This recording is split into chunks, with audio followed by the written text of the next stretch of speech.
I find myself when I'm trying to meditate or have a lot of thought in my head that I can actually feel the vibration of my source like take over my body. Good. Not like a shivering, but like I can physically feel the vibration like just taking over. What you're feeling is, you're right, it is a bit what he was describing. It's your asking is strong in the midst of some resistance, because as you just said, you're having a little bit of difficulty quieting your mind, and so your desire is strong enough that you're summoning source through some resistance, and that's what that little shimmering is about. You're making the connection, but it could be easier for you if you could relax a little more. On the one hand, doesn't it feel good that you can feel your inner being there? Yes, that's what we said about humans. You like the drama of things. But you could, what Esther did in the beginning as she was having those experiences, she would offer one soft word, willing. I'm willing. And then she would just breathe with the intention of letting every bit of resistance leave her so that that energy could smooth out and feel. When they're on the ships, the big ships that have these stabilizers, they don't notice the ocean much at all. It has to be pretty rough before you feel it on these big ships. But when they are coming into port or leaving port, they turn on some side thrusters. And those side thrusters go, and you can really feel it no matter where you are on the ship for just a little while the ship is leaving. It's Esther's favorite time. She just loves that feeling. She wishes the ship would do that all night long. She really likes that.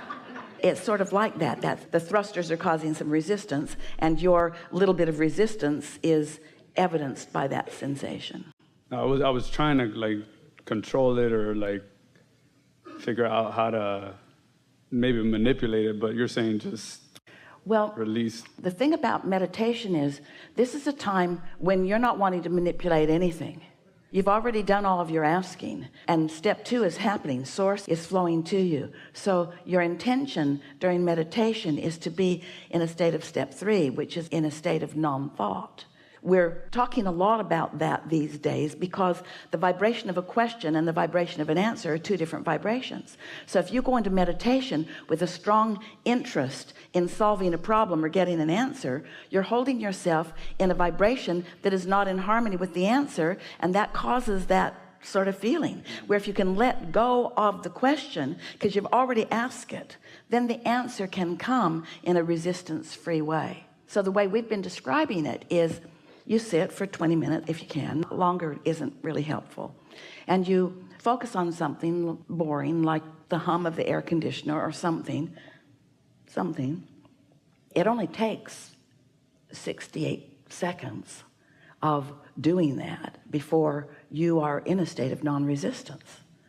It might take a minute or 2 or 3 or 4 or 10 to get there, but once you get into that place of a quieted mind, it happens fast. So your mind is quieted because you're focusing on something boring, and you are focusing on something boring. You're not allowing your mind to wander into the questions and problems of your life. You are focusing on something boring. You don't think, I've heard better. You don't judge it or question it. You just quiet your mind. So as you do, your vibration is allowed by you to rise. So now that's when you're starting to feel that little buffering because you're letting more of that vibration in.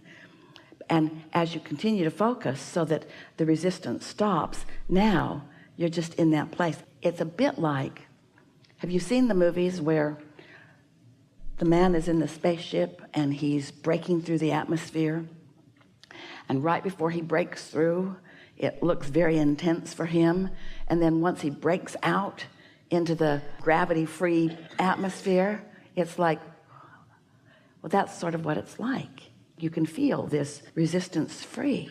And once you're there, now, things that are in your vortex that you've been asking for will begin to occur to you because you are allowing it. It isn't that someone is promoting these thoughts. They've always been being promoted, and they've always been being projected. They've always been being revealed to you. But now you, in your absence, in your utter complete absence of resistance, are realizing them. And so they're being translated by you at an unconscious level, just like what's happening here with Esther, into ideas and thoughts about whatever is the most resistance-free subject that you are allowing. Often it's not even on the subject of the things you think are important, but it is on the subject of things that you have easy allowance about. Does that make sense to you? The way Esther describes it as she's doing her segment intending before she sits to meditate, she writes, I adore the feeling of detachment. She doesn't write the same thing every time, but things like this. I really like that feeling of letting go. I adore the feeling of well-being that sort of surrounds me. And then she writes, and once that happens, I really like watching the movie, if there is one. And what she means by that is she knows that she's just readying herself for reception. And it might be there and it might not, but she doesn't have a dog in the fight. She's not saying, I'm going to meditate and I'm going to get into a place and I'm going to receive a book today. Or I'm going to get in a place and I'm going to solve the problems of the world. She's not doing that because that projection of what she wants to fix will block her from the energy that is necessary in order to allow it to be fixed. Can you feel the difference? Yeah. So quiet your mind, allow your vibration to rise, and then just enjoy what happens so that it's blissful and pleasant. This is the orientation that we're wanting to assist all of you with. Humans, we love you so much, but you've trained yourself through flawed premises and through some coercion and control of other humans around you too. You've trained yourself to believe that it's effort and striving and hard work that makes things happen. And we're not saying that someone who tries to do something won't get more done than someone who's not trying at all. We like Esther's word "ordinary" about it. And what we are saying is that the true power is in this non-physical energy, and it's already underway for you. So you want to now be in that step 3 state where you're allowing yourself the receiving of it. And so once you meditate on purpose and you find that feeling of detachment, which will come so easily for you, and then pleasant thoughts are flowing across your mind so that there's no question that you are in the state of allowing, although don't think too much about it because you don't want to get your thoughts involved in it. Then as you feel an impulse or feel an inclination as you're coming out of meditation to do something and you follow through with it and something clear happens about it, then you know you were there. So it's not just listening to someone who seems like they're excited about what they're talking about. It's not just another opinion. You've shown yourself that you have tapped into this energy that creates worlds and that you're being guided from that framework in the direction of things that matter to you. We want to find a way to explain to you that what you're asking for has already been accomplished. Now you're just putting yourself in a place where you can receive the impulse to move in the direction of it.